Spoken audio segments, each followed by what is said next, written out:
Greetings, Bat family! Welcome back to Holy BatCast, brought to you by Real Fans for Real Movies. You can visit our website, holybatcast.com, or find us all over social media on Facebook, Twitter, Instagram, or YouTube. It's all Holy BatCast. If you're a big fan of the show and you want to help support us, you can do that on Patreon. You can go to patreon.com/holybatcast. And a big old thank you to our patrons. You guys are amazing. Got to give a couple shout outs here to some new patrons. First, he is going by Standard Ass Brian. Hey, Standard Ass Brian. And I believe Brian was already a patron, but I think he upped his pledge, which was super sweet of him. Maybe he just wants a t-shirt. I don't know. But whatever, whyever you did it, Brian, we're thankful for it. So thank you for doing that.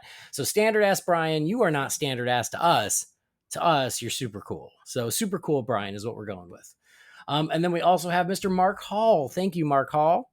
And Mark sent a very sweet message saying, oh, you know, like I've been listening to you guys forever. It's the least I could do or something that. And it was a very nice thing. And I'll tell you, anytime we get one of these, especially if it's accompanied by a super sweet message, it just makes my day. So huge thank you to Brian. Huge thank you to Mark. You guys are awesome. And all our patrons are awesome. You guys rock.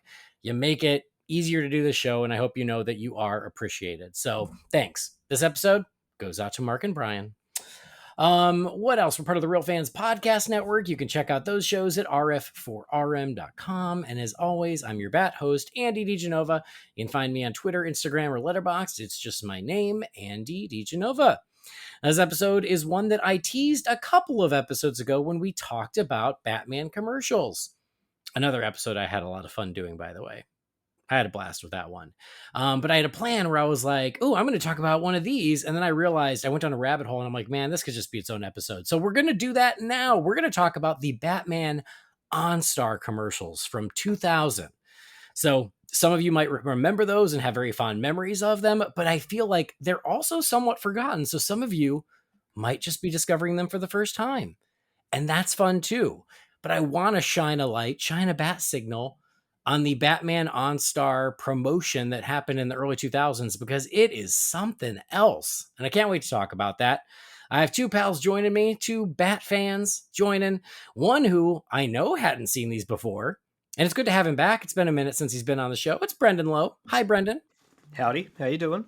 Hey, good. They did not. Yeah, I assume they did not show the OnStar commercials. No, when you were saying that some people are just discovering for the first time, I was like, well, some people never had them in their country to begin with. So, yeah, I mean, we didn't even have OnStar. Like, that's kind of what I figured. Yeah. Yeah. Like, I had no, I mean, I have seen, I think, most of these ads before, like just seeing them online or people sharing them on social media and stuff over the years. But yeah, to my knowledge, we had nothing like OnStar over here, and we certainly didn't have these commercials. So I rewatched them all, and I'm looking forward to talking about them. Nice. I had to check because I feel like it's been a minute since I've even heard OnStar. It apparently does exist. It's still a thing. I didn't know if it was. I feel like it's sort of probably obsolete by now because it's essentially Siri, right? It was your car Siri before there was Siri. Google, like. Yeah, but I mean, because is it what's the, oh god, I'm blanking. Take your time, I got all night. The hide and seek movie, the hide and seek movie, it features in that. Oh Christ, why am I blanking on the name of the movie? Get Out? With Samara Weaving in it. Oh, Ready or Not? Ready or Not, thank you. It's like the hide and seek movie. It's not called hide and seek, it's Ready or Not. It's in that, like when she's trying to get help when she's in the car. I don't remember that, sort but of thing, like the car talks to her, and well, again, like now I feel like it's sort of standard. Anyway, we'll talk about all that. But glad you're here, and I'm glad that we were able to get you to dive into the OnStar commercials. Well, I'm always happy to to dive into something new with you. You know, it's what we do. My boundaries. It's how we keep things fresh. So we try something new. It doesn't always work, but that's okay. Tonight's safe word is Alfred. Anyway, just to make it nice and awkward, we have a third with us tonight. You say one of our favorites. I call the middle. Anyway, it's good to have him back. He's been on this show quite a bit. He's been on the Real Fans quite a bit. He's been on Grim Grinning Hosts quite a bit. You know him, you love him. It's Preston Willis. Hey, Preston. Hey, buddy. The most positive man on the internet. Oh my God. Well, that's a badge I'll happily wear. I can't wait to talk to you guys about these commercials and how confused they made me as a child because I was convinced a new Batman movie was coming out, and it kind of makes me sad thinking about that. I'm going to be honest. Yeah, it's interesting. It's a double-edged sword. I was 'Cause it's I was under 10 and I was confused. yeah, because it's like we're so grateful to have them, but you're right, like they're just stand on their own. But No, happy to be here, man. Thank you for having me. Yeah, good to be here with you, Brendan and Andy, of course. awesome. Well, glad to have both of you here. We are going to talk about these commercials. They're a blast. But before we do that, we've got to give a shout out to our friends over at Manscaped. So, guys, Father's Day is right around the corner, and you haven't got your dad anything yet. But don't worry, that's where the sponsors of today's show, Manscaped, comes in. You and I both know that your dad needs some serious grooming in his life. So grab him the Performance Package 4.0 and he'll thank you for helping him tame his beast. It's a win-win situation for mom and dad. So go to manscaped.com, use the promo code BATSCAPED for 20% off and free shipping. Again, use that code BATSCAPED, 20% off, free shipping, so you can get this as a Father's Day present, or maybe it's what you want for Father's Day, and you know that your family's not going to get it for you. Buy it for yourself. As it says here, the Performance Package 4.0 is kind of the best thing because, like, you get a little bit of everything. You get the weed whacker, you get the lawnmower, you get the ball deodorant, you get the ball toner, you get the boxers, you get the travel bag, you get a little bit of everything. It's great. It is the sampler platter of Manscaped. But if you want to go a la carte, that's totally fine too. Go to manscaped.com. Just do a little digging around. Take a look. See if anything speaks to you. And if they do and you want to buy something, pick it up and use that promo code BATSCAPED. Get that discount. Get 20% off. Get your free shipping because you're doing something nice for you or your dad or giving a nice gift. Or if you're listening and your significant other might need some grooming, give it for them. It makes a great gift. And that way you're also supporting Holy BatCast in the process. So a huge thank you to everybody who's already taken that dive and ordered some Manscaped products and use that promo code. That's amazing. We love you guys for it. If you haven't done it yet, again, just go look. If it doesn't speak to you, hey, that's fine. No harm, no foul. We still love you. It's all good. But all the products are great. I use all of them all the time, and I've been very happy with them, and I think you will be too. So manscaped.com, get your discount, 20% off, free shipping. That promo code is BATSCAPED. So for Father's Day or any gift or even a gift for yourself, Manscaped's got you covered. Now it's time to talk to turn the Wayback Machine 20 years, 23 years. Oh, yeah. So we're going to go back. We're going to talk about the Batman OnStar commercials.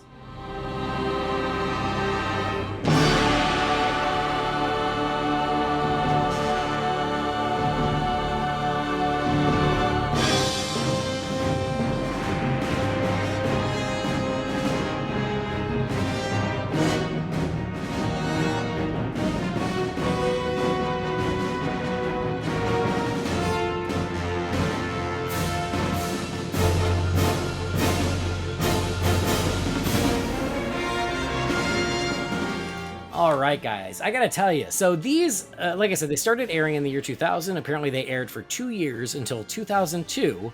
And then they had kind of run their course and that was that. But man, the reason I wanted to talk about them is because, like, these commercials are, like, so impressive. They're so high budget. They're so cool. And as Batman fans, like, it's like this little hidden gem of Batman goodness, especially at a time when we weren't getting any Batman. We were in between movies when the studio didn't quite know what they were doing with Batman. And so the OnStar commercials, my memory is that it was just like a little light in the dark, something to tide us over while they figured out what they were going to do about another Batman movie. So first, I do want to hear if you guys have memories of them. And we're going to talk a little bit about the campaign, the commercials themselves, some of the tie-ins that they did, the promotions they did, because this was like a big deal. And I got to imagine, like, it was OnStar being like, hey, how do we really get our name out there? How do we really make a splash? And they're like, Batman. You know, that franchise that's been run into the ground. But everybody knows Batman, and so, like, let's see about that. So yeah, like, I mean, and it worked. Not to get ahead of ourselves, but this campaign is credited with making OnStar incredibly successful over those couple years. So I saw some. Here we go. I saw some stats here. 80% of new vehicle owners recognized OnStar only due to the Batman commercials. Whew, And that's quite the stat. once these commercials started airing, OnStar activations jumped 169% to 300,000 subscribers in a 6-month period. That's Lord. impressive. Yeah. So it worked. And so in the year 2000, OnStar expanded its customer base from 100,000 to 1 million subscribers. And that dramatic growth comes thanks in part to the branding efforts of Batman. Yeah. So That's a win. It worked. Anyway, so Brendan, you kind of mentioned that you'd only seen these floating around the internet here and there. Mhm.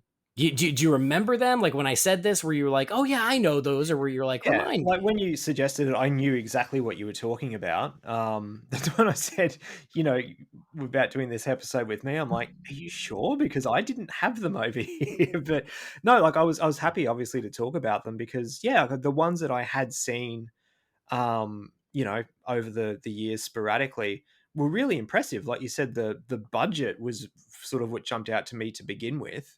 Um, and the other thing too, I mean, I assume you guys will agree with me, but this really felt like the happy medium between the Burton and the Schumacher movies. Yeah, Like 100%. the Gotham has the aesthetic of both.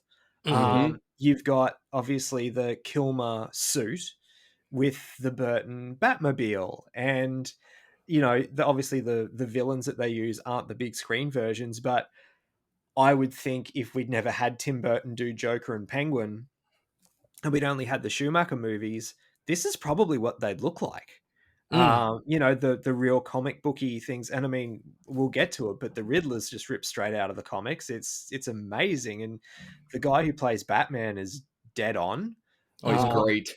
I was amazed to see Michael Goff pop up in that first one. Like, yeah, like they swung for the fences and obviously spared no expense in, in this ad campaign. And yeah, they're amazing. They're little, each one's like a little Batman short film. And I mean, look, in the year 2000, I was 16, but still, if these aired over here and I was in my bedroom and, heard it come on the TV in the living room, I would have, like run across the hallway and like stuck my head in to watch these ads. Cause yeah, it was the only Batman live action content around that time. So, and they look fantastic. So yeah, they're awesome. I loved them.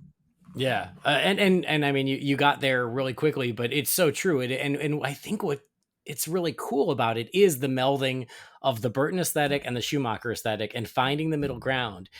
And I really like it. I think it's a combination that works really well. I mean, there's You one of know, them that literally rips footage straight out of Batman Forever.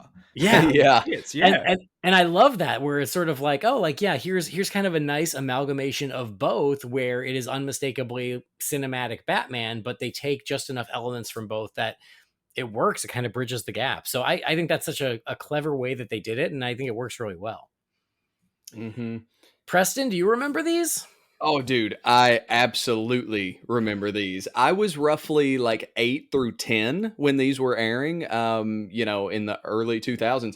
And like I said previously, like I remember seeing these things and they were just so real. Like, I mean, you got the suit, you got the Batcave, you got friggin' Alfred, you got the Mhm. Batmobile, you got the score. Like, everything was there. And I just remember being convinced, like, oh my goodness, like, this is some sort of tie into a new film. And I remember even like talking to my parents and like showing them, like, oh my God, look at this.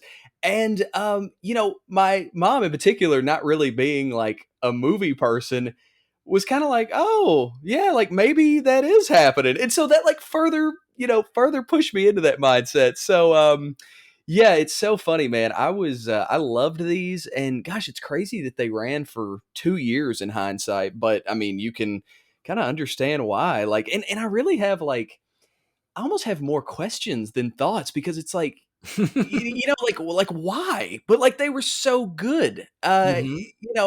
and I'm curious, and we'll get into this as we get into the spots themselves. But like looking at the sets and like, were these filmed on backlot somewhere? Like, I mean, it was just so impressive. One in particular, like, I mean, they're all like this, but one specifically. I mean, if this was on your TV and you just happen to glance up, like it literally looks as if there's a Batman movie on. Yeah.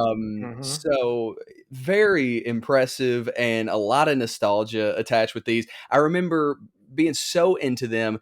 You know, a couple of my family members who had OnStar in their vehicles but weren't like necessarily subscribed to the service. I remember like hitting the buttons like without them knowing to like see if anything would happen. Yeah, it's good thoughts with these, man. These have been fun to dig back into because it's been a minute. That's awesome. What's crazy is when these aired, I didn't know. I kind of like you, like I didn't know they were a thing until I just randomly caught one on TV one time, and I just was like, what is this, you know? And Yeah. I wasn't tricked into thinking there was a new movie, but I just was like, but I was just like, oh my God, there's like Batman commercials? That's crazy. And I don't think I had seen all 6 of them until the invention of YouTube. But at Yeah. the time, I do remember a couple of them. Like I remember seeing the Joker one, I remember seeing the Riddler one, and I just was like, oh my God, like these are really cool because they even put in the villains. Like they really went all out. So it was one of those things where I didn't see them as often as I would have liked, especially back then, because it was luck of the draw. It was just when you happened to be watching TV. And so when one would come on, it was like a treat where I was like, oh my God, it's that cool Batman commercial again. And then it was one of those things where I'd sort of forgotten about them. And then, you know, whatever, 10, 15 years later, as I was wasting time on YouTube, I was like, wait a minute. There were those cool old Batman OnStar commercials. They've got to be on YouTube. And then I rediscovered them all over and I was like, gosh, these are so cool. So when we did our commercial episode, I was going to pick just one of these, you know, and I was like, but you can't talk about one without talking about them all. And then you're going to talk about the whole campaign anyway. And it just becomes a much bigger topic. But I made that decision pretty late in the game. And so Scotty and Michael had already watched the one I chose. And Michael was like, oh my God, these are great. They're like little mini movies. They're like little Batman movies. And that's exactly what they are. And to your point, Preston, like it had been 3 years since Batman and Robin. So all of these sets and things were in mothballs, I assume, right? Oh my gosh, I know, man. Like that's bring them another thing. out Yeah. and set them back up. And like the Batcave, they said they set it up at the Queen Mary in Long Beach, which is not close to Burbank or to Hollywood. Wow. They went and set it up at the Queen Mary. And so like, yeah, like to pull all of the old Batman stuff out and set it up for these commercials, like truly spared no expense. It's so impressive.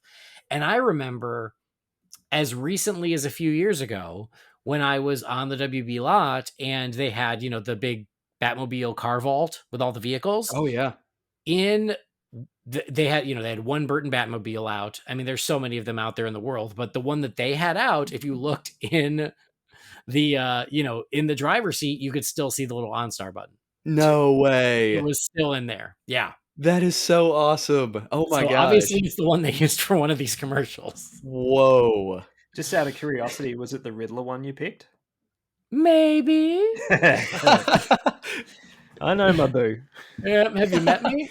Well, if I'm going to pick just one, I picked the Riddler because A, it's the Riddler, and B, it's the longest one. So it also like feels the most complete. And that was really why.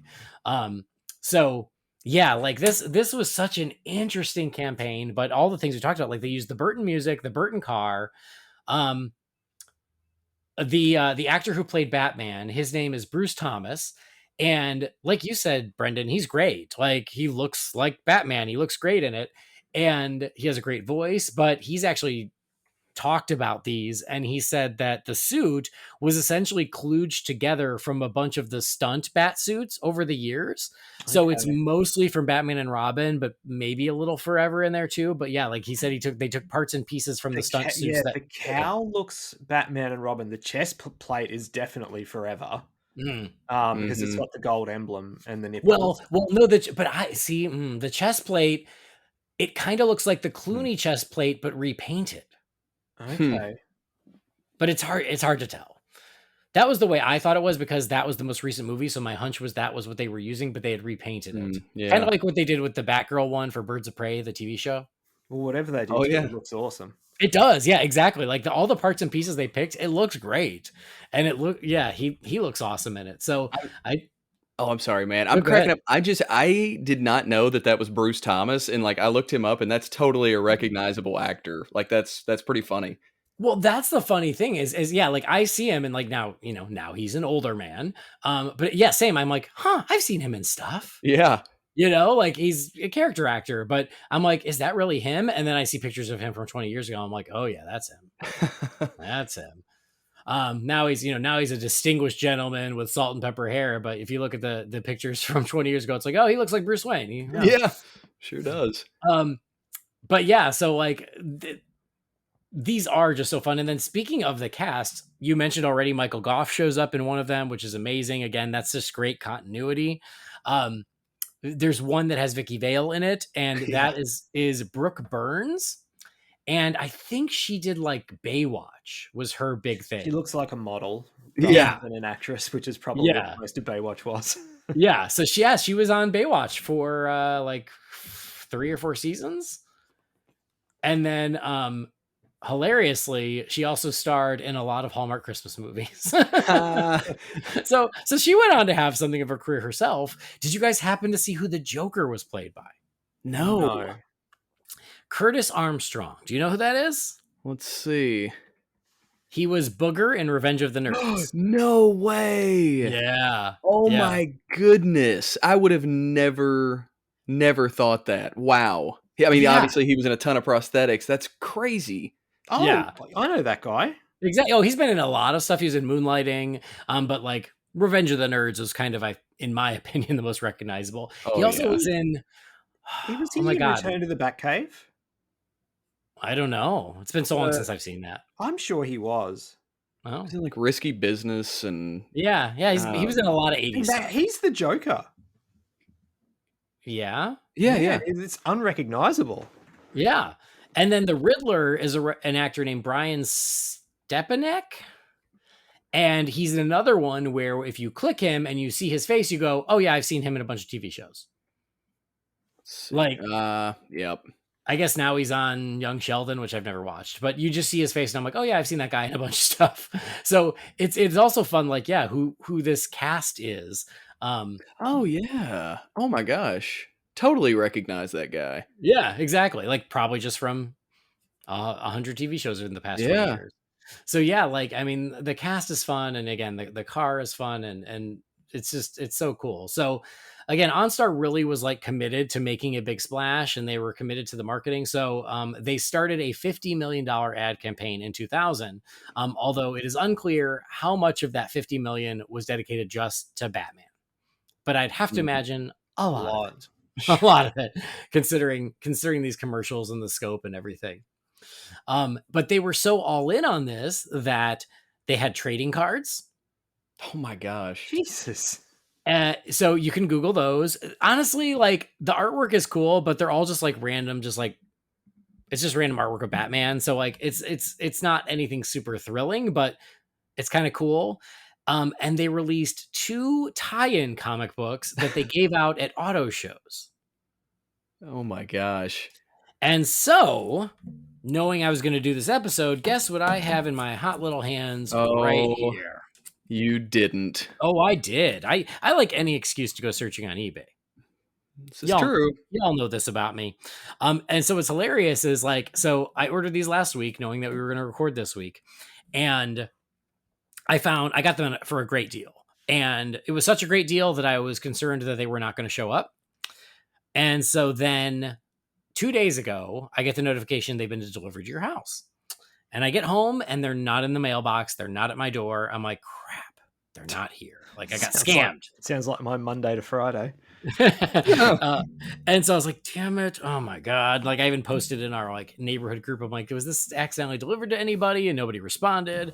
And then I was really upset. And Catherine's like, it's fine. Like, it's no big deal. Like, she's like, how much did you spend? And I'm like, $12. Yeah. So $12 with shipping is what I spent.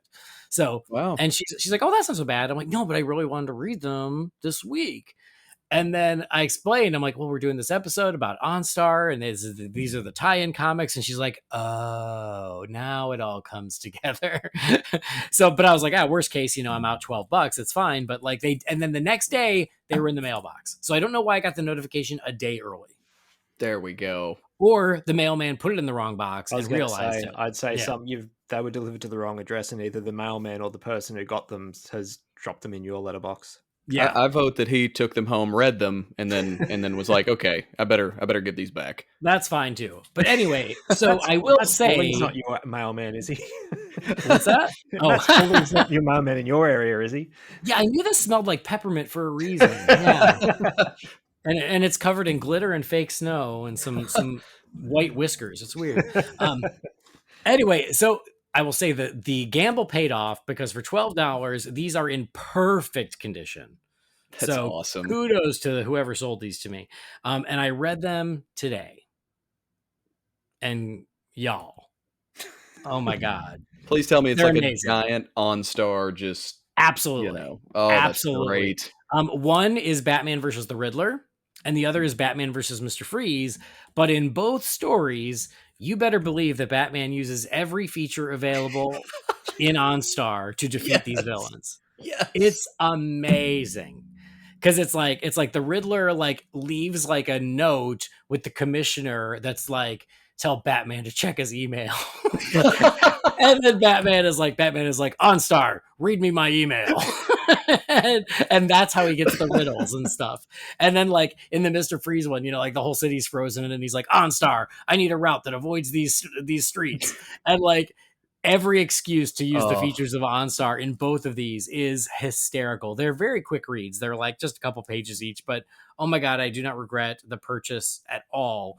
And when I post this episode, I'm going to post some pictures of this because in here is also a brochure if you want to buy Batman OnStar merchandise.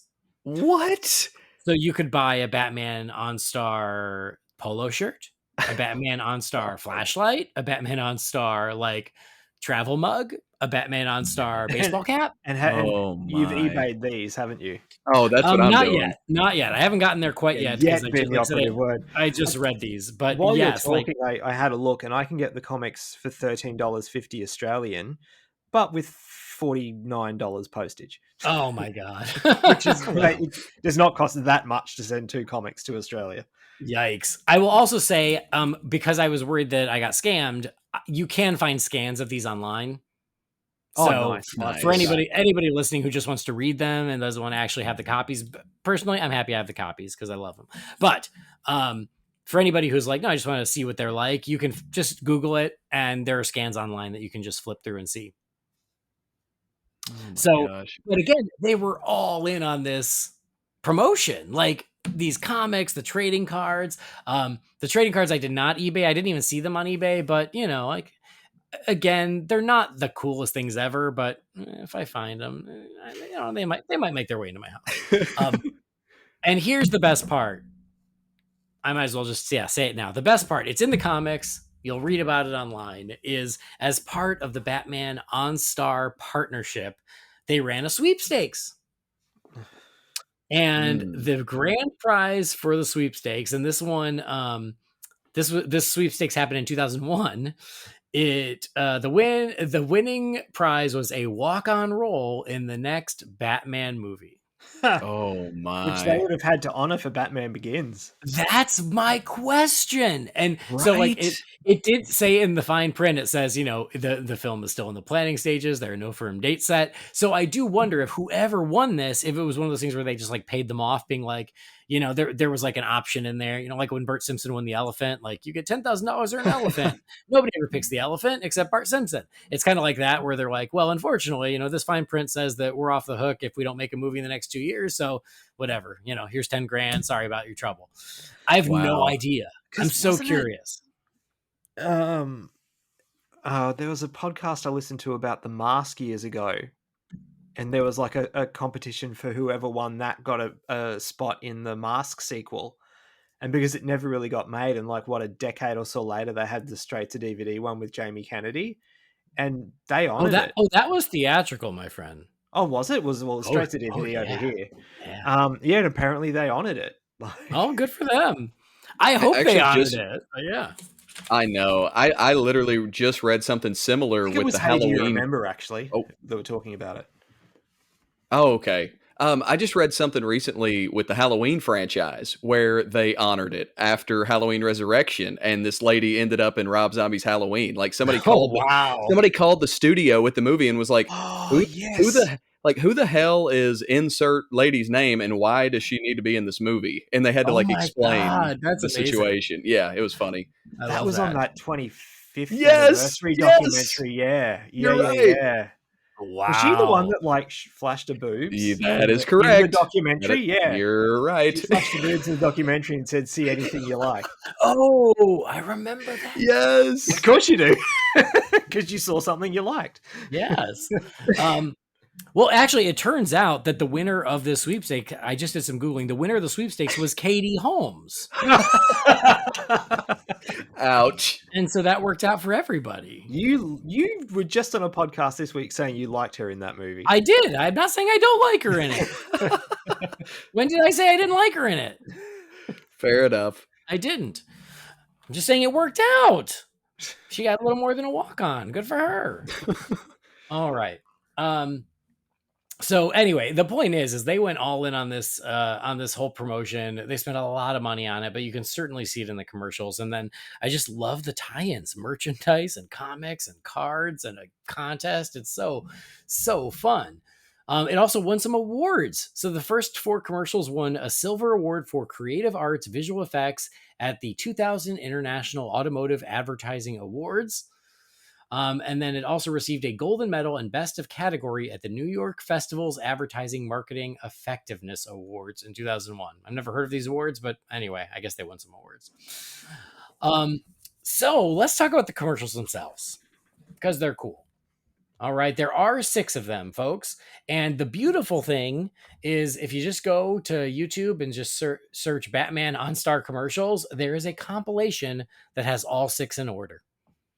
It couldn't be easier. And I'll tell you, when you put them all together, it's 4 minutes, but it's 4 minutes of heaven. And that's the same thing I say to Brendan on a Saturday night. It's double what Catherine has. Oh! So there's a nice compilation of all of them. And so the first one up, the first of these commercials is called Batcave. Good evening, Batman. Alfred. I've stepped up safety in the Batmobile, sir. Really? Should a villain steal it, someone will track it. If your airbag goes off, an advisor will assist you. If you're stranded, satellites will help locate you. And where have you put all these things? Just press the OnStar button, sir. Well done, Alfred. My pleasure, sir. OnStar, how can I help you, Batman? All right, so this is the first one, and so it is in the Batcave, and this is where we've got Michael Goff as Alfred, and he's saying that he has souped up the Batmobile with some new features, and all of it's OnStar. And so he goes over the different OnStar features, like, if it gets stolen, it'll get tracked, and if the airbag goes off, they'll call the authorities, and, if you need anything, press the button, and so, yeah, spared no expense and put OnStar in the Batmobile, and Batman's very happy about it. And he's like, nice work, Alfred. Gives a little smile. Yeah, a little smile. So thoughts of this first Batcave commercial, Brendan? Well, I paid attention watching it this time, and you're right, it is the Clooney suit they've just repainted because, with the gold thing, I instantly was like, well, that's Kilmer. But no, it's the Clooney emblem, so didn't pick up on that straight away, but I mean, look, it's Michael Goff. I think the giveaways, it's kind of like angled a little more than the Kilmer one. Yeah. It's Michael. This has got to be Michael Goff's last performance as Alfred, I imagine. I'm sure, yeah. Oh, goodness.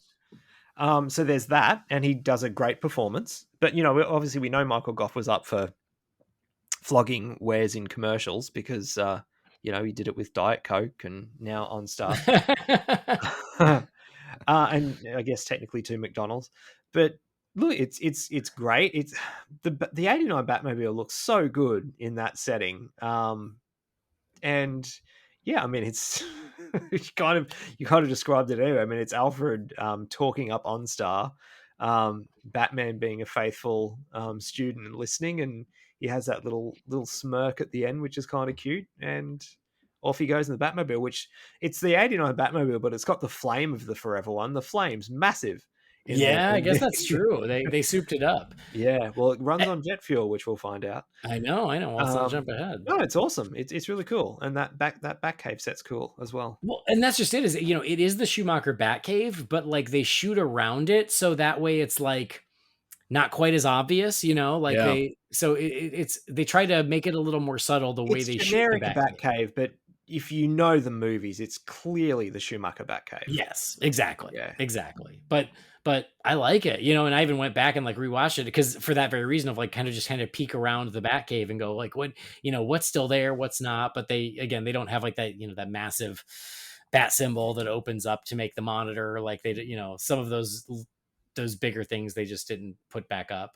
I'll also say Batman looks so damn cool when he like jumps into the Batcave after the Batmobile with the cape and everything. Oh, that opening shot is so awesome. Like I love it.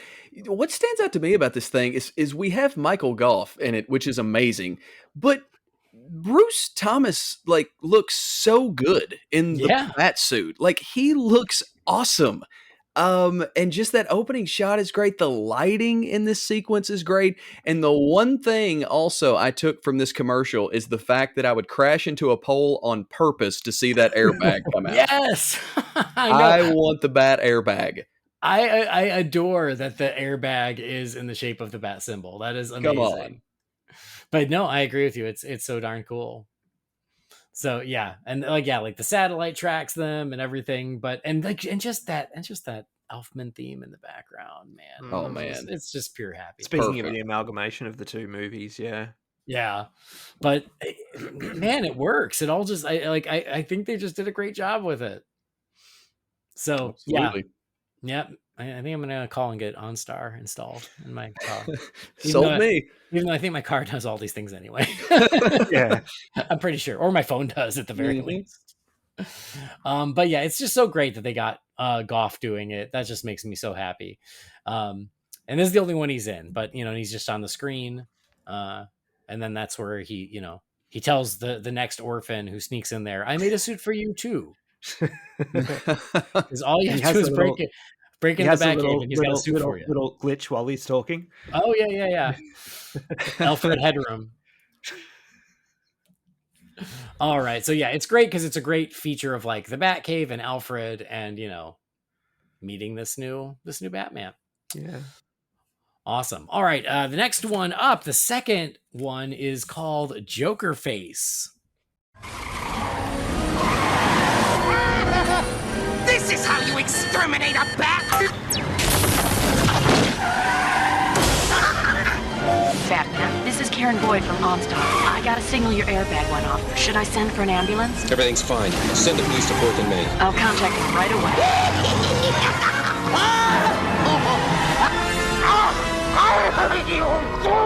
He'll never learn. All right, so this is where we got Curtis Armstrong, Booger. Still can't believe it's him. Yeah, dude, that's crazy. He was Jerry the Butler in Return to the Batcave. Oh, interesting. Yeah, he played the butler in that. I'm sure it was him. But yeah, just again watching that ad, it looks nothing like him. Not at all. And it's not even that it doesn't even look like him. It doesn't sound like him either. I would have never known. He's got a really distinctive voice too. Yes, he totally does. So yeah, you've got the Joker here being chased by Batman. And I mean, Curtis Armstrong seems to be having a great time playing the Joker. And Batman is gaining on him. You know what? I didn't even notice how big that flame was coming out of the bat until you said that, Brendan. And I'm like, oh my God, you're right. That thing that's not an engine. That's a flamethrower. Yeah, right. And so he's chasing him, and the Joker pops up this barricade. And I also love that the barricade has the Joker's face on it. Oh yeah. They're all into branding. Oh my God, it's so good. It's so comic book. And he crashes into it with the Batmobile. And guess what? We get to see that airbag. Guys, the airbag. It's back. They didn't even make you wait. It's the very next commercial that airbag came out. And so all was well in the world. He got to see it. But then OnStar checks on him.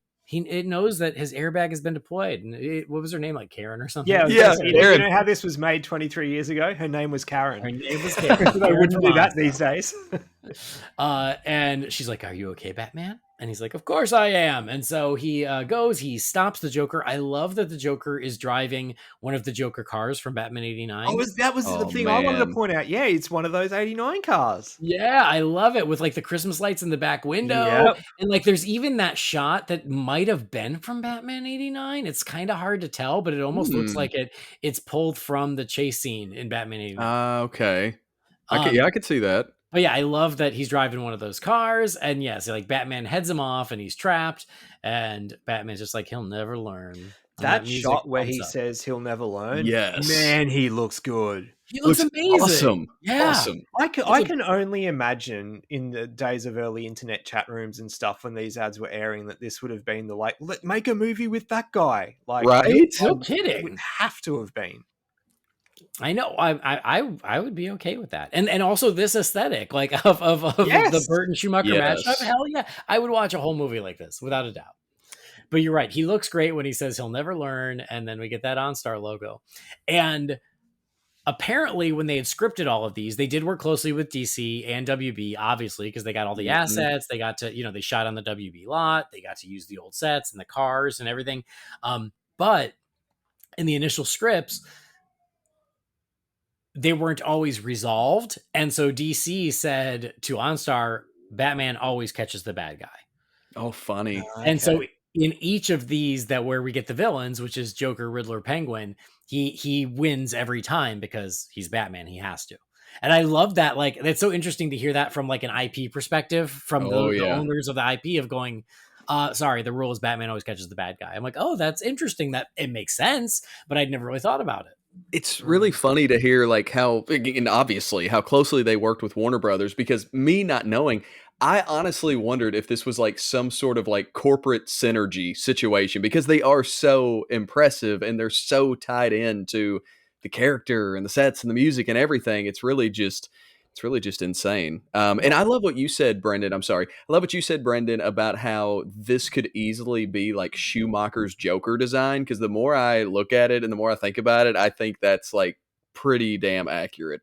Like, I never really thought of it, but I can totally see it. But what I was going to say is when you were saying like, oh, is this some sort of synergy thing? I just got to wonder that like, because Batman was in limbo. Yeah. And it was one of their most valuable assets that currently they didn't know what to do with or couldn't figure out how to proceed. This was sort of a way to fill that gap and make some money off Batman while they were figuring it out. Because they have all these assets, right? They've got all this stuff in mothballs. They're not doing anything with it. And then you've got something like OnStar, which was owned by GM, of like, hey, man, we want to make a splash. And it kind of worked for both of them. It made OnStar a very recognizable name because of these commercials. And also it allowed WB to make some money off Batman while they got their shit together. And kind of keep the character in that cultural zeitgeist. Yeah. You know? Yeah, exactly. See, it would have made sense to me if, say, the internet side of it was AOL, because they, obviously Warner and AOL merged or probably around this time. Yeah, too. it would have been. Yeah. Wow. That would make sense, but yeah, right. But it's nice. OnStar, check into my America Online. Yeah. See if there's a chat room with Ryan Phillippe. I was like, I don't know, what would chat rooms be about in the early 2000s? Yeah, that's fair. Anyway, so you mentioned the Joker's look here, and how it could be, it essentially could be what Schumacher's Joker would have been. What do you think of it, Brendan? Do you like it? I mean, look, it's a bit over the top, but it's very comic booky. Mm-hmm. I don't dislike it. It looks more like the Joker than some of the other Jokers we've had lately. So, yeah. What about you, Preston? I don't mind it. I think for a commercial that has 30 seconds to get its point across and even less time to like show the Joker, it's great. I don't think for like a full scale live action movie, it would certainly probably not be my preference, but I think for what it is, it's perfect because it definitely gets the point across, and anyone can look at this and know exactly who it is. Yeah, I think that's a great point. Yeah, for 30 seconds, it has to be crystal clear that this is the Joker. Right. And I agree with you both. I really do like it. I love how unmistakably Joker it is and how comic booky it is. But yeah, like for a movie, it would need to be dialed back a bit, right? But Yes, like, yeah, like just to make it a little less cartoony. It looks a little too theme parky, if you will. Could see that. And so to just dial it back a couple notches to make it just a little more grounded, I think would help. But the way that I it still is, dig it. if they, with the character being in limbo and stuff, if they decided to do a Lois and Clark-esque style TV show, that Joker would have worked in that world, I think. Interesting. Yeah. All right. Anything else to add about this one? No, they continue to be awesome. Yeah, seriously. I like this one, and again, I love the effects of that barricade coming up. I think that's so cool. The Joker face, and we definitely touched on this. It was one of the first things we said. But man, that final shot of Batman, he'll never learn. That is A+. A+. Heck yeah. All right, so we'll move on to the third one. The third commercial is called Minor Setbacks. OnStar. This is Batman. I need my door unlocked. I'll do it right away. If you get locked out, an OnStar advisor can unlock your doors by remote. Even the most self-sufficient driver needs a little help now and then. OnStar, this is Jeff Hilden. How can I help you, Batman? I'm low on jet fuel. The nearest station is 2 miles ahead on your left. Thanks.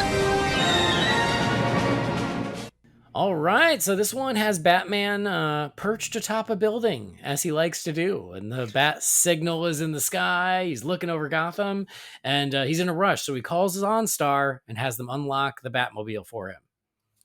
And then he jumps off the roof, and as you said earlier, Brendan, it's that shot. It's honestly one of my favorite shots in Batman Forever, is the CG Batman shot where the camera like starts above him and makes its way all the way around him and under him, and it's that really cool shot. And I love that they edit it in here, and they talk about like, oh, even the best drivers need help sometimes, and if you ever need it, we can unlock your door remotely. And he falls right into the Batmobile, closes it up, and then realizes he's low on fuel.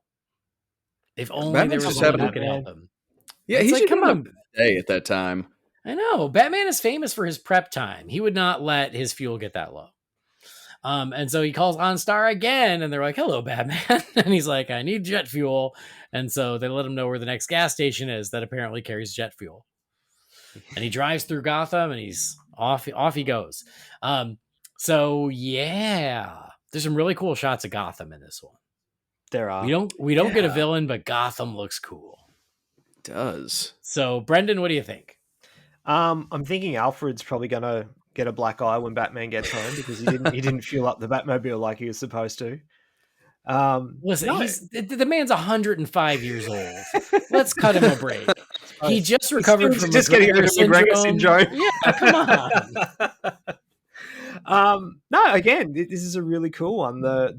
This is where you could really tell it was the Clooney cow, sort of the shots on him on the start at the rooftop. It's still got that chunky, the Clooney cow look to it. First thing I obviously noticed was the shot from Batman Forever. Works really well. It's kind of seamless. It's really well used. Fits in really well. And then the way it cuts to this Batman again, sort of that glide coming in. And it's just the landing in the Batmobile, like as he has done he obviously did in Batman Forever with that Batmobile. And then the whole jet fuel thing. But I mean, this thing would need so much jet fuel given the size of that flame. Let's be honest. He'd probably full tank getting down the end of the street. Exactly, right? he burns it just to get drive through. He does. Oh, don't get too close behind the car though. I fire breather from Batman Returns. I love when he jumps off the roof and he's on those like big stone faces. Yes. Oh, so yeah. cool. And again, that's so Gotham, Yep. and it's especially so Gotham in this era. I just love that look right there. And then when he's driving through Gotham again, like they did this on the WB lot, and it's not like the WB lot was still dressed from Batman and Robin. So they do a great job of still making it look like it is, like it's really well done. Mm-hmm. Man, and that opening, like literally the opening second where it's kind of that silhouette lighting, I really like that as well. That's just before he looks out at the light, and then he's on those giant stone heads. Really, really cool opener there.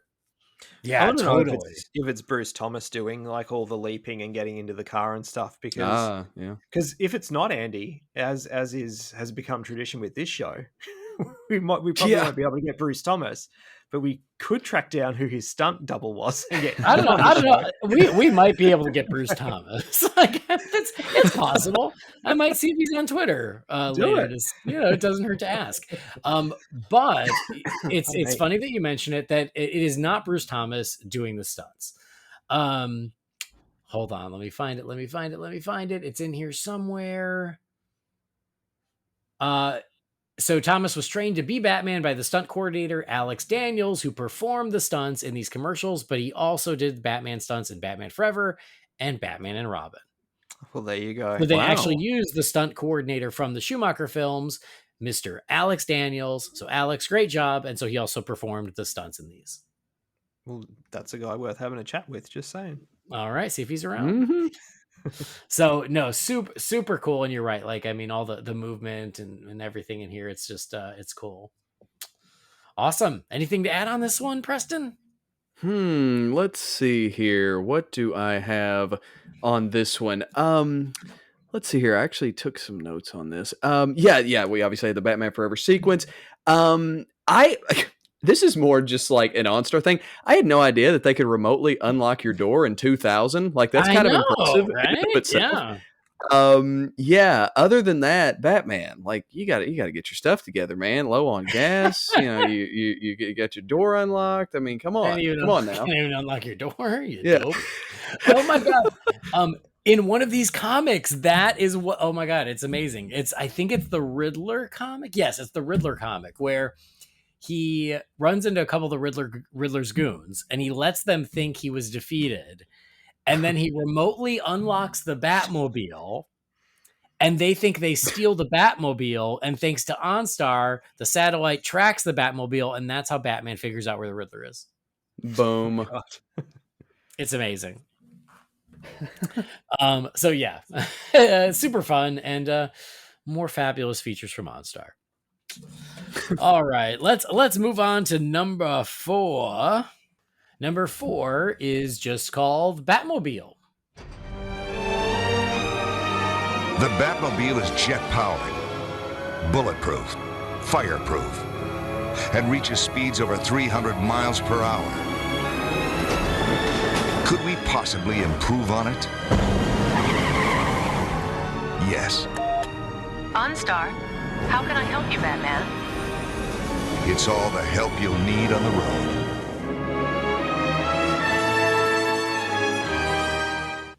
Now I know why it's just called Batmobile. Yeah. This is the one where they're like, listen, we've got this footage. I bet we could squeeze another commercial out. Oh, yeah. Because it's literally just the Batmobile like coming up on the turntable in the Batcave, and while the voiceover is like, the Batmobile. It's bulletproof. But fireproof. The shots of Batman landing beside it and then leaping into the car are rad. Yeah, they are. No doubt. But you notice the second shot of him jumping in was the same shot from the first commercial. Oh, well, I didn't notice that. Yeah. I knew the shot of him in the car was the same from the first commercial, but I didn't pick up on that. So most of it feels like it's just kind of reused footage. But yeah, this one's just featuring the Batmobile and saying how it's amazing and it does everything. We learned that it goes 300 miles an hour. That's fast and furious. And so it's like, can you improve on it? Yes, you can. We can. Yeah, with OnStar. And somewhere in year 2000, Barack Obama was going, oh, I like that, and taking notes. That. If it's good enough for Batman, it's good enough for me. So Brendan, thoughts? Oh, I mean, look, it's showing off the 89 Batmobile, so what's not to like? It is so cool. It's so funny and surreal, though, to see it in the Schumacher Batcave. But it works. It does. Right. No, It looks so absolutely. good. It does. Absolutely. It's just fun. And that Man. the tunnel obviously that it drives out of is very much from the Schumacher movies. But again, Oh yeah. it looks cool going out there. It fits in that world. Yep, it does. Preston? Yeah, man. I mean, it looks gorgeous. The Batmobile in this commercial, obviously, and like as far as like OnStar in particular is concerned, I could have seen this being like one of the more effective ones because it's just so simple, and I Mhm. actually really like the simplicity of it from an ad Yeah. perspective. No, for sure. Just spouting out all these cool facts about the Batmobile. I mean, all this imagery glues you in and of itself, and then just the simplicity of going, can you make it can we make it better, essentially, and like you said, Andy, yes, it's with OnStar, like that just kind of sticks with you. So just from an ad perspective, this one I feel like would stand out, maybe even above the rest. And I mean, and to Brendan's point, like, can we get enough of this car? Never. Yeah, come on. And Yeah. so just a bunch of beauty shots of the best Batmobile ever built. I'm good with that. And what's funny though is that on the back of the comic, I'm like, I knew I've heard this before. On the back of the comic is an ad. It's a picture of the Batmobile, and it literally has the text: "The Batmobile is jet powered, bulletproof, fireproof, and reaches speeds over 300 miles per hour. Could we possibly improve on it? Yes." And it's got the OnStar logo. So that's actually the print ad as well. That's the same as this commercial, which is so fun. Go. And again, Yeah. I will scan that and I will share that when this episode is published. But That's awesome. Their team was very synergistic. They were firing on all cylinders, just like the Batmobile. But yeah, this one is very simple, but man, I still love it. It still works.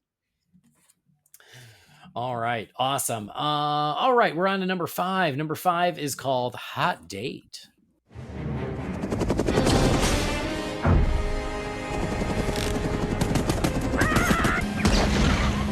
OnStar now offers a safer way to make calls on the road. Personal calling. Call Vicky Vale. Hello? Things are heating up. I'll be a little late. How late? Very late.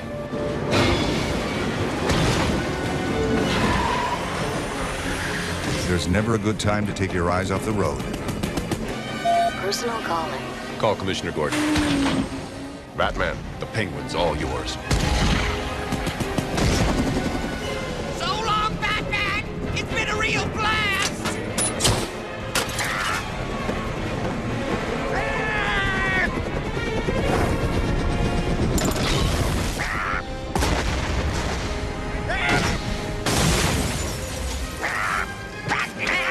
Fun's over, Penguin. Voice-activated calling from OnStar. Ooh, all right. That was number 5, Hot Date. Man, this one's epic, y'all. Dude, this one's big. This is where the budget is. Holy crap. I've seen it already. I watched it multiple times over this past couple of weeks, and holy crap, I'm blown away again. This one is like a full-on action scene, Batmobile chase, where the Batmobile is being chased by the Penguin in a helicopter while the Penguin is throwing penguin bombs at him. And there are explosions, and it's like a fully realized action scene in a summer movie. It's amazing. And so as this is happening, Batman realizes he's late for his date with Vicky Vale. And so he says, OnStar, call Vicky Vale. And we can see Vicky Vale just hanging out in her apartment. But I like her apartment. It's lots of space. Yeah. So she answers the phone and he's like, things are heating up. I'm going to be late. And she's like, how late? And he's like, very late. And yeah, like the explosions are going off and it's racing down the streets of Gotham and there's statues and it's amazing. And then he hangs up with Vicky and then he calls Commissioner Gordon and he says like, the Penguin is all yours. And so there's a moment where he goes under and there's like a falling water tower, which again, like had to have been expensive. And then he fires a grapple from the Batmobile into the helicopter to ground the Penguin.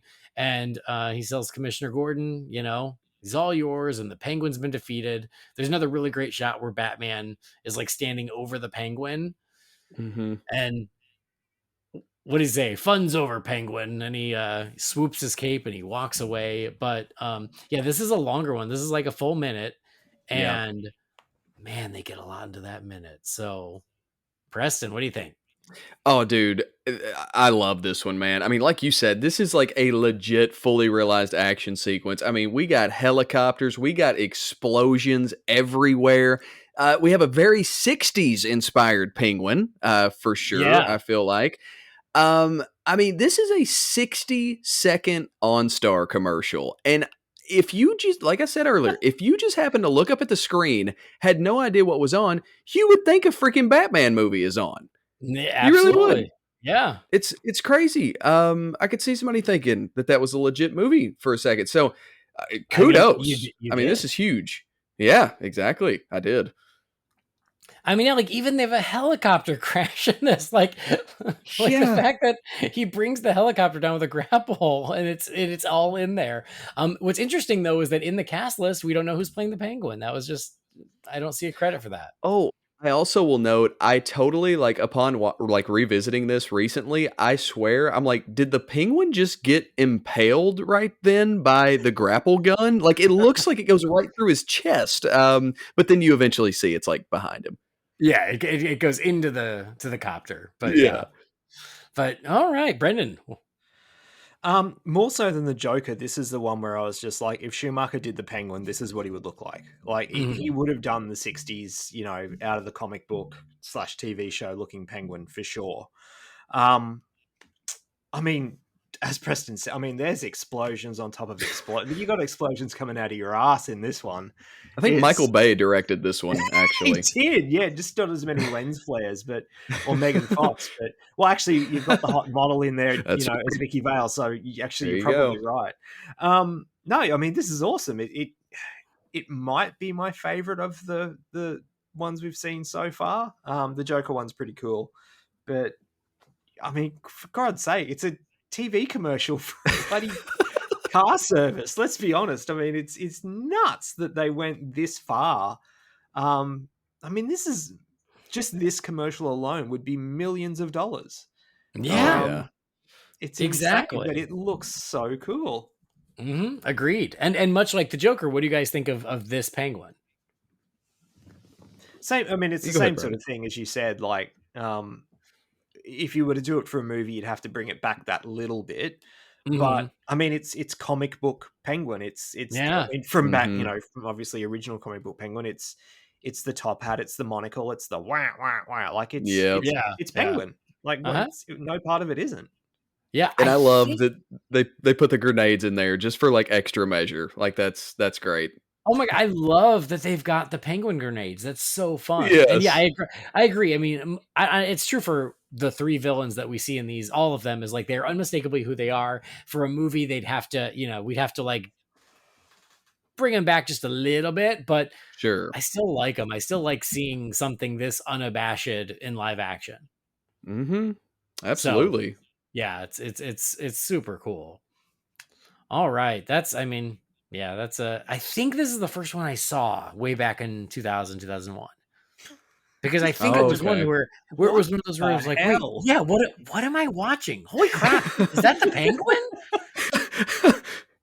and then I think I caught a couple of the other ones as time went on. But yeah, I think this was I have a distinct memory of this coming on TV and me being like, wait, what? and it's amazing.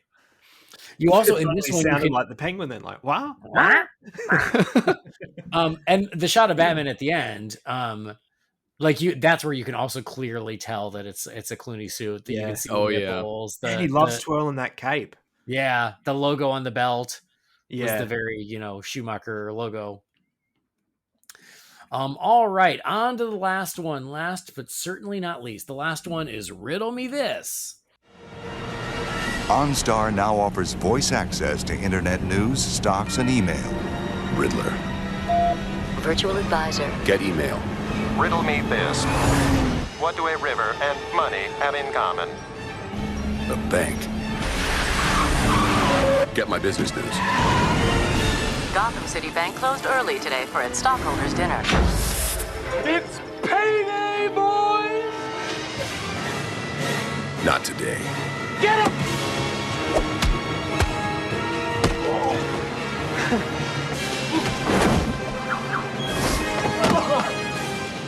Voice-activated internet service from OnStar. There's another long one. It's like I feel like as they went on, they got more and more ambitious, and so this is the grand finale, commercial 6 of 6, and it has a lot in common with the last one, with the Penguin one, where we've got Batman driving through Gotham and some really impressive shots of Gotham. Yeah. Again, speaking to the budget of this thing, and at first I was like, oh look, they cut in footage from one of the Schumacher films, and then it goes in and it's the Burton Batmobile, and I'm like, oh no, wait, they may have used some assets from the Schumacher films, but this is definitely a shot that was built for this commercial because that is the wrong car. But yeah, so Batman's driving around Gotham. It looks amazing. There is a big old riddle in the sky. It just says, "Who has Batmail?" Very reminiscent of Batman Forever. And we find out OnStar has great voice activated internet services like email and business news. And so the first thing he does is check his email. He gets his riddle. So again, that's very similar to what's in the comic. And then he gets the business news to figure out the bank that he's going to. And then there's the shot of the bank that's also really impressive of this big roof and the statues, but you can actually see the Riddler and his henchmen in the window in the bank. Very Schumacher-esque shot. Oh, absolutely. yes. Shot, yeah. Where I was like, is that the shot of Wayne Enterprises from Forever that they tweaked in the computer or something? Maybe. But yes, it reminds me either of Wayne Enterprises in Forever or the circus in Batman and Robin. Yes, yeah. But yeah, you're right. That same sort of shot. But even the shots of the Batmobile, he does this screeching Yui and he does the 180. That was what I was going to point out. Yeah, that holy crap. That and when he's in the bank vault and says "not today." Again, this dude looks so badass as Batman. Then that's another awesome I could have that as a background on my phone. It looks so cool. But yeah, the 180 in the Batmobile with the water flying everywhere. That's just badass. That's awesome.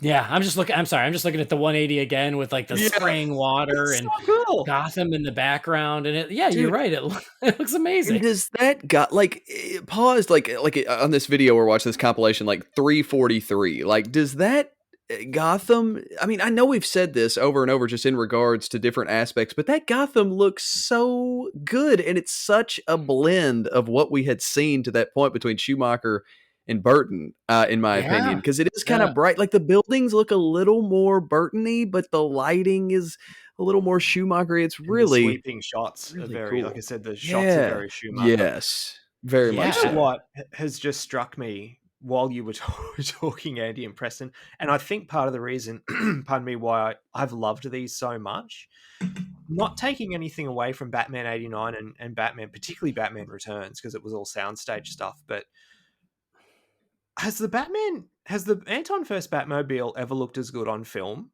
as it does in these? Granted, I haven't seen The Flash yet, because we see this thing do more in these commercials than we ever did in those two Burton movies. I mean, a lot of it's obvious technology-wise, but particularly in Returns, it didn't do much because it was just on the back of a soundstage, and you can tell.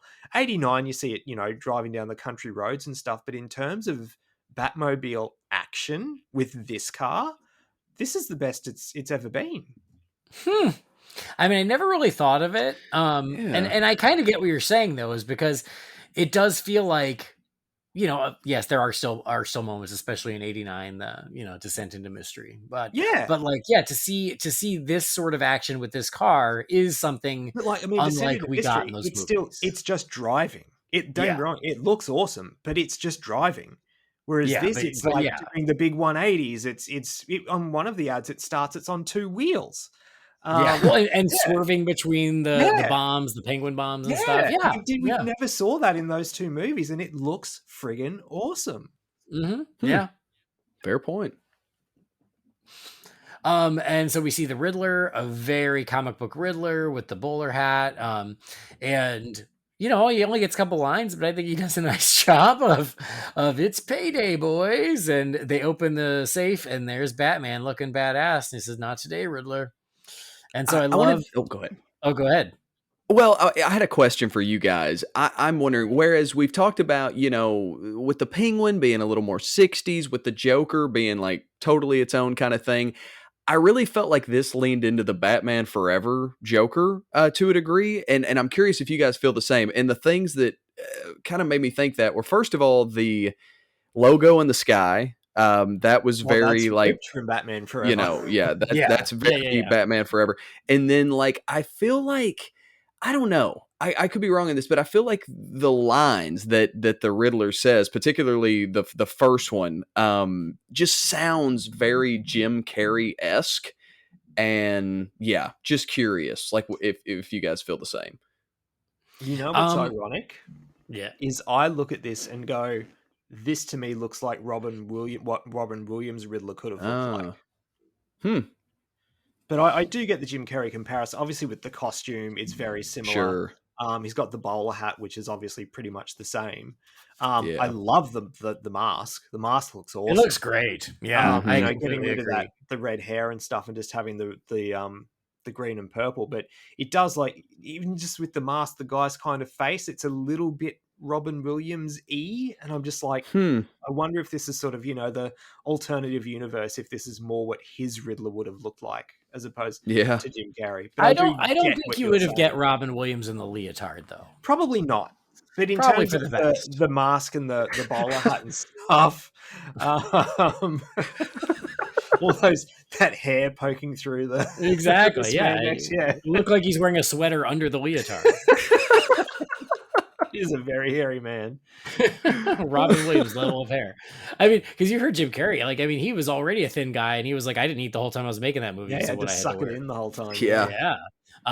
But no, I mean, I totally get both of your points, and I mean, I guess that goes back to it just being like a very purely comic book version of the Riddler. But I think that of the three villains that we see, Joker, Penguin, Riddler, he is the one who is, I think, trying to be closest to his film counterpart. Yeah, that's kind of what I'm getting because it was at, the most recent one. So yeah, I can definitely see that, and especially because the costume is not dissimilar from Carrey's. But yeah, I totally get your point, and I could see what you're saying too, Brendan, about like from the neck up, you could certainly see that this is what Robin Williams could have worn. Mm-hmm. Another thing I love about this though is it's quick, but we actually get this Batman fighting. Yes. Yeah. Because they're car commercials, he's in the car in every commercial, rightfully so. But I love that he gets out of the car for the end of this one to take out a couple goons and then throw that batarang around the Riddler. I think that's awesome. Yeah, man. Wow. Great action. It's just so cool. Just a little bit of Batman action there. Makes me happy.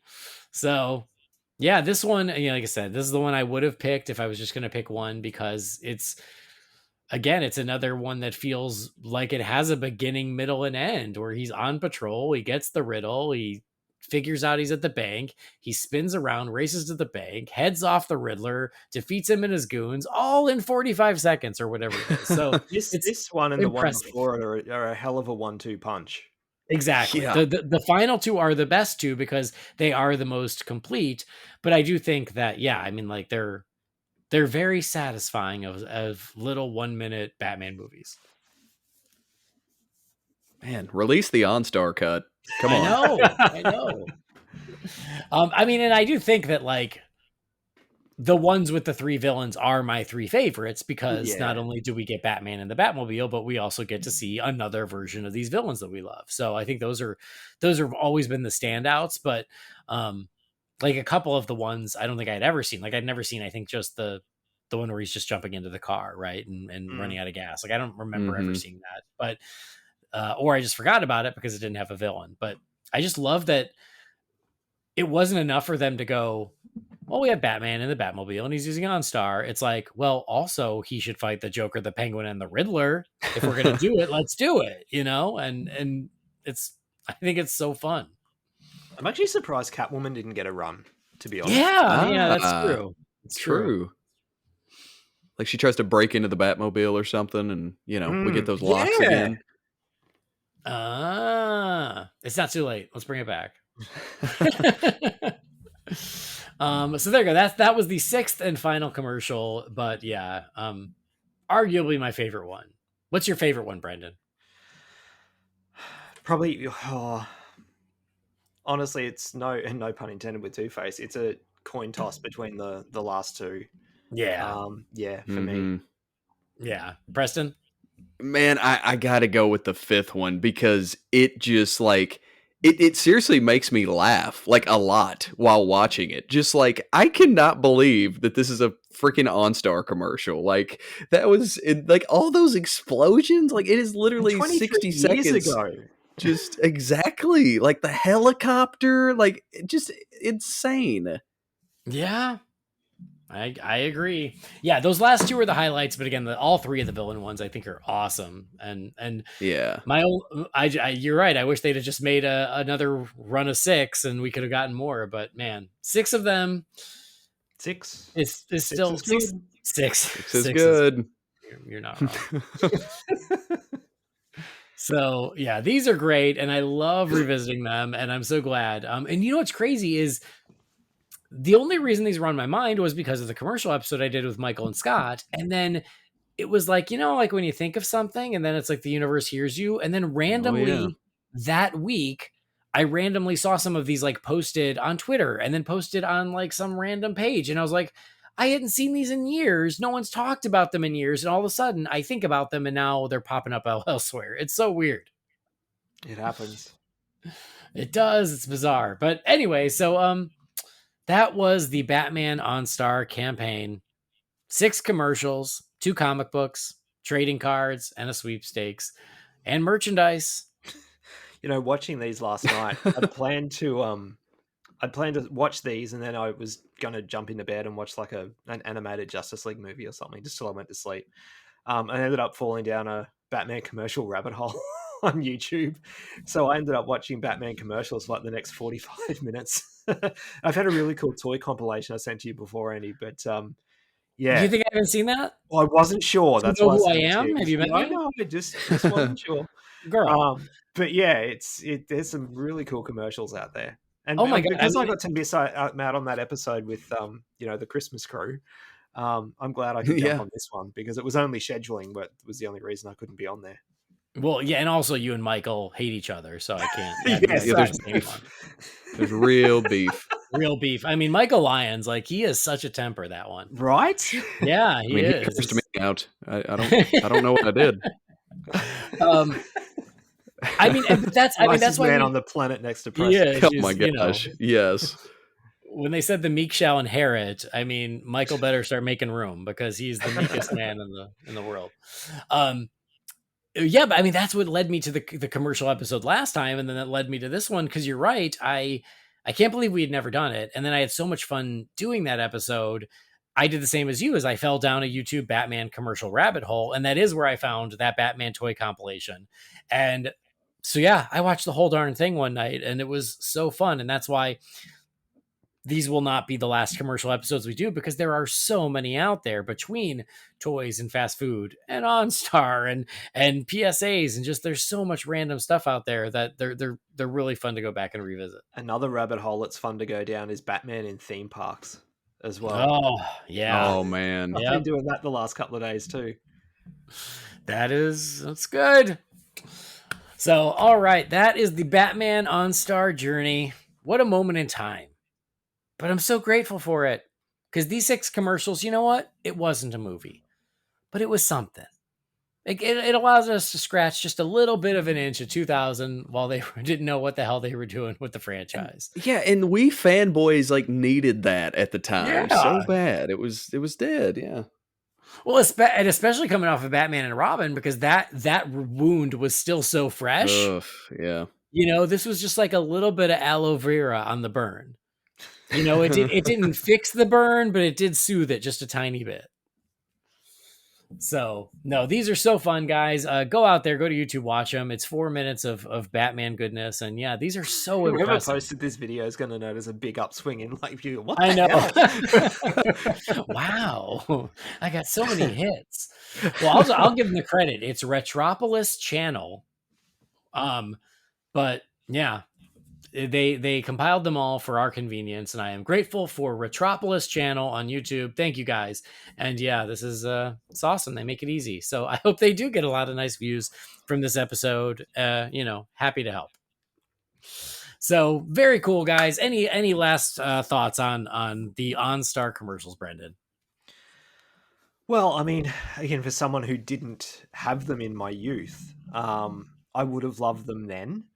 I really love them now, like particularly those last two. Like, there's so many, I guess, to use the comic terminology, like splash page images from those last two. And then, we mentioned that he'll never learn from the Joker one as well. I mean, that's that dude. What was his name again? Sorry, I've blanked. Bruce something. Bruce the Thomas. Yeah, I mean, Bruce Thomas. Props to him. You almost feel like you want to count him when he's talking about live action Batman after watching these commercials, because it's true. He's very good. Looks amazing. Yeah, and I can tell you, if I had the internet in the year 2000 and knew what a message board and stuff was, I'd have been in there banging the drum like, let's make a movie with this guy. Like, this guy's awesome. and he is. He's great. And the ads are great. And I'm really happy that this episode gave me a chance to really watch them and pay attention to them and appreciate them for what they are. Guess who I just found on Twitter, guys? Dude, hey, 5,006 followers. Come on, you found him too. He's got to jump on. He's got to jump on. Come on. All right, Bruce Thomas. If you're listening, we think you were a great Batman, and we'd love to talk to you. And I might send him a little message later, see if he's interested in chatting. Good idea.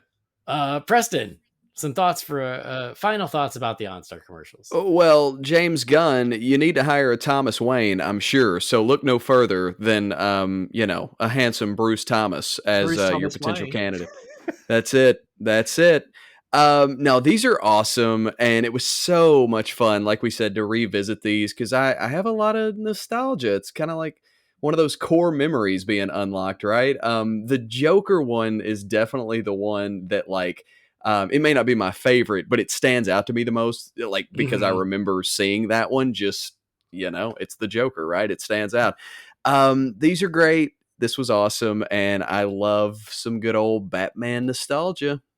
Yep, same here. No, these were so fun to rediscover, and I feel like at this point I've rediscovered them a couple of times in the past 20 years. Like, I will watch them and I'll forget about them and I'll come back to them, and every time I do, I'm like, God, these are so cool. So I do love that we were able to shine the light on them, bring them out to the forefront on this show, because we do try to cover almost all aspects of Batman, if at all possible, on this show. And this is one of those really fun Batman footnotes that not everyone's aware of, or maybe people have forgotten about. And so I love that we made this happen, and I had a blast rewatching them and talking about them, because they're just so cool. They make me happy. So there you go. The Batman OnStar commercials, guys. Hope you enjoyed this little look back, and go give them a watch whenever you need 4 minutes of Batman pumped into your veins. These will do the trick. You can get a lot done in 4 minutes. Okay, just,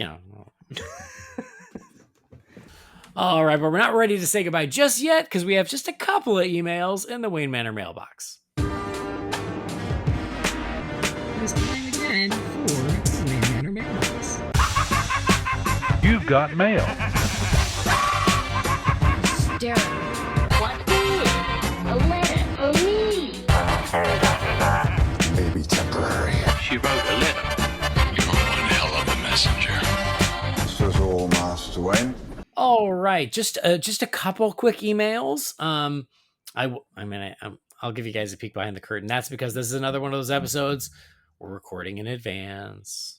They won't publish for a few weeks, and so we're kind of at a little gap between emails. But hey, even if there's just a couple, we'll read them. First one here is from Ron Messbarger. It says, "Hey, Holy BatCast family, I hope you're doing well and that your families are healthy and happy. Andy and Brendan, you've both been fathers long enough now that you should be starting to collect and use dad jokes. Jamie, I know humor isn't your thing, so just ignore me." Oh, man. It's so question, why did Superman flushes the toilet?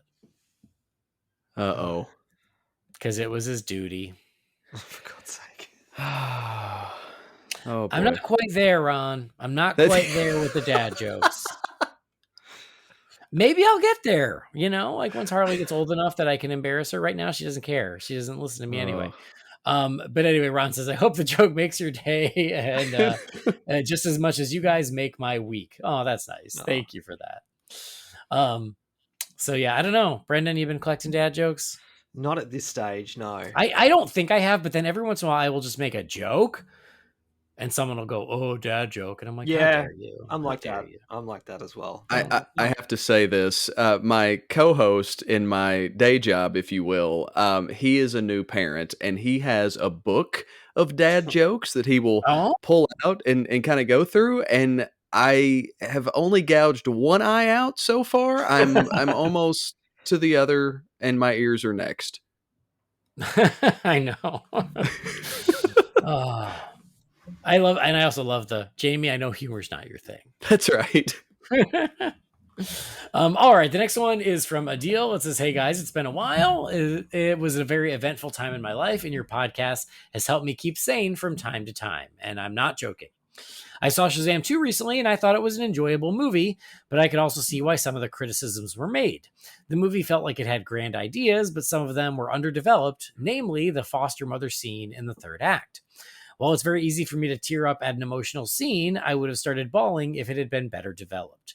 The jokes were all right, and some were a bit more fun than others. Overall, a solid movie." And then The Flash. The hype is getting stronger every day, and I can't wait to see it. So what are your box office predictions for the movie? Sorry for the long email. Wish you guys the best. Yours truly, Adil.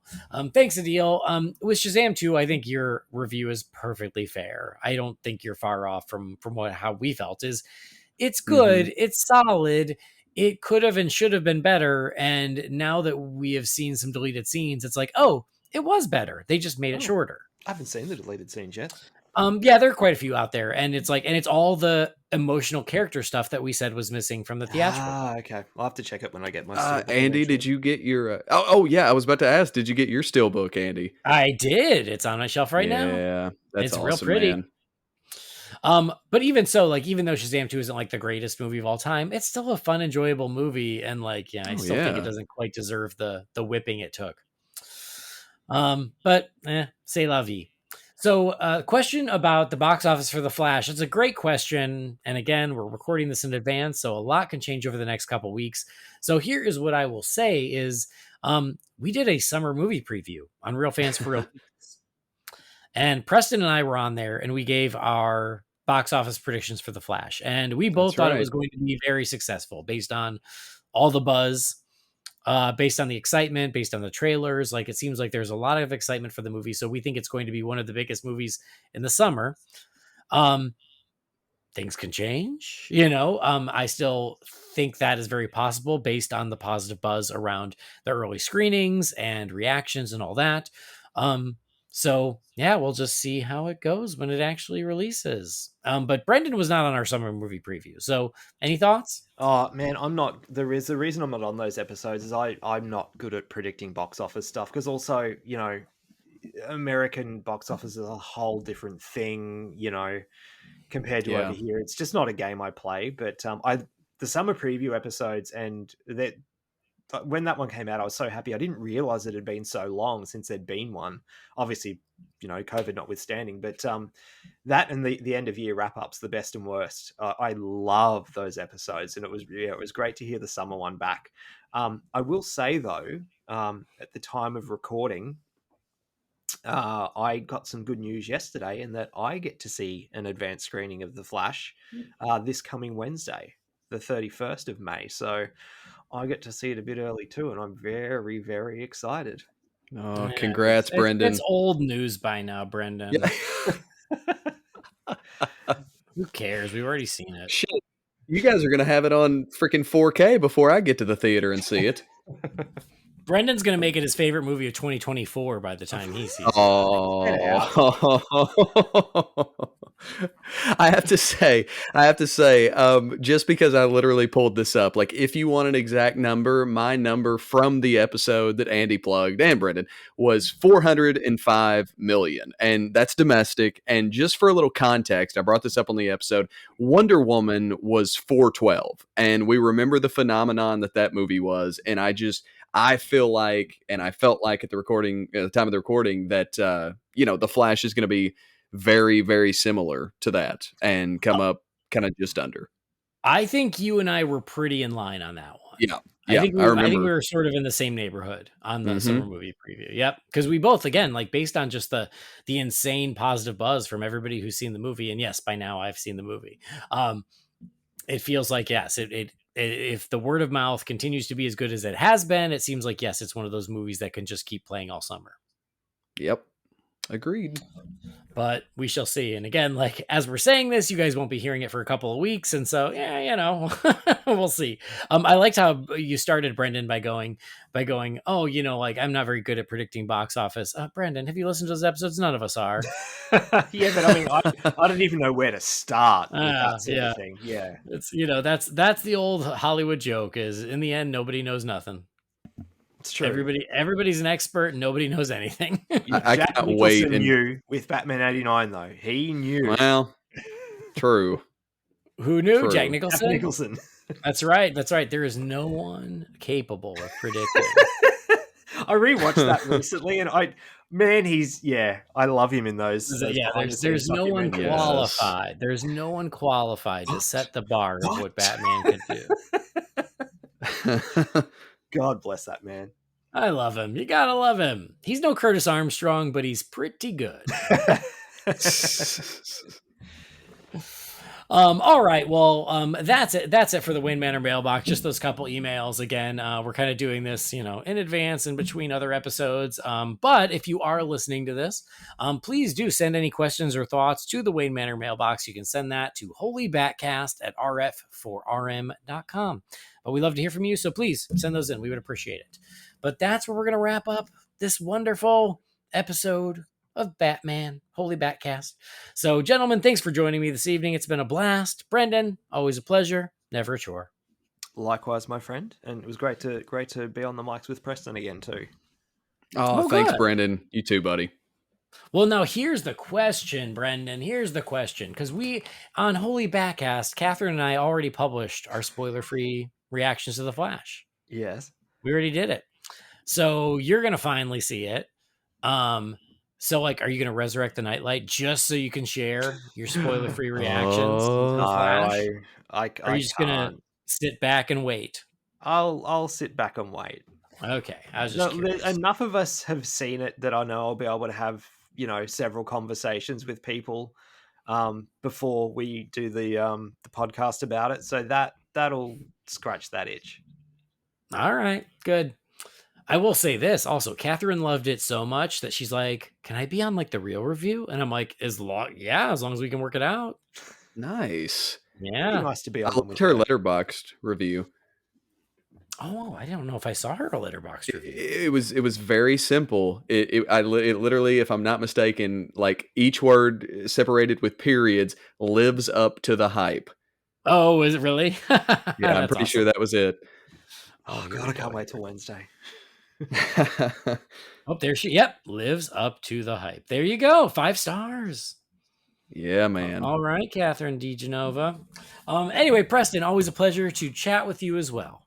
Dude, thank you so much for having me. This was so much fun, man, going through these old ads. I loved it. Yeah, hey, this was cool. Where can we find you? Well, of course, you can find me on Twitter at Preston967. I'm on Facebook in the RF for RM's groups. And I'm also on Letterboxd at Preston967 as well. Come find me. Awesome. Brendan, I'm sorry. Did you say where we could find you? You can find me on Twitter at Lovey007 and in the Real Fans groups on Facebook. Awesome. All right. I already told you guys where to find me. Thank you as always for joining us. Thanks for listening, and please do subscribe or follow the podcast wherever you get your shows. We would love that. If you love the show, something else you can do to support us that is absolutely free and nice and simple, just rate and review us. Rate and review us wherever you get your shows. We would love that. A positive review helps us out and it makes us smile. So please do. Visit holybatcast.com and find Holy BatCast again on Facebook, Twitter, Instagram, and YouTube. If you got something for the Wayne Manor mailbox, that email again is holybatcast@rf4rm.com. Our theme music was created by the talented Gaurav Venkateswar. You can find his work at gvtunes.com. And don't forget to check out our friends and sponsors over at Manscaped. Go to manscaped.com, and if you're going to buy something, use the promo code BATSCAPED for 20% off and free shipping. That'll do it for this episode. Thanks for joining us. On behalf of Brendan and Preston, I've been Andy. We'll see you next time. Same bat time, same bat channel. Holy BatCast is not affiliated with Warner Brothers or DC Entertainment. The views and opinions shared by the participants are theirs and theirs alone and do not represent the companies or organizations they happen to work for.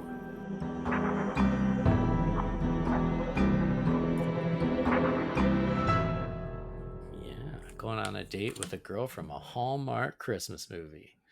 Andy's dream. Means you only get to kiss her once at the very end. But you learn about Christmas is the main thing. That's right. You stay in the small town. You learn that success and career are bad. Who needs that?